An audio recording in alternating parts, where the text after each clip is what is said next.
ரவை தோசை மிக்ஸ் எப்படி பண்ணணும்னு சொல்லிடுறேன். 1 கப் ரவை, 1 கப் அரிசி மாவு, 1 கப் மைதா, 1 டேபிள் ஸ்பூன் மிளகு, 1 டேபிள் ஸ்பூன் சீரகம் எடுத்திருக்கேன், உப்பு, தேவையான உப்பு, வறுத்த பச்சை மிளகாய், பெருங்காயம், இது எல்லாத்தையும் ரெடி பண்ணி வச்சுக்கணும்.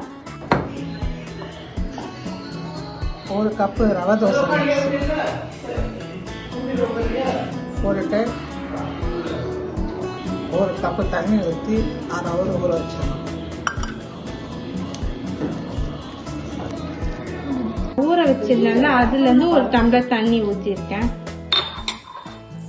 1/2 மணி நேரம் கழிச்சு இன்னும் 1 கப்பு அதே கப் அளவு தண்ணி ஊற்றிருக்கேன். இந்த அளவுக்கு மிக்ஸ் இருக்கணும்.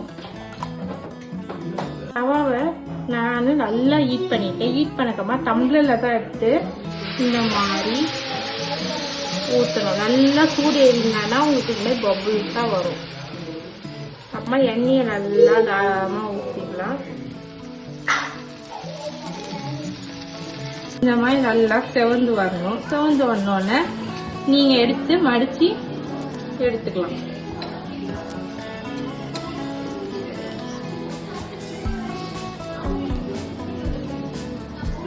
இந்த மாதிரி கிறிஸ்பியாக இந்த மாதிரி கிறிஸ்பியாக இருக்கணும்.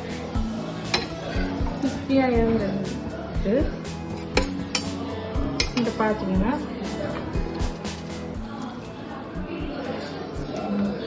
நல்லா சாஃப்டாக மொடன்னு இருக்கும்.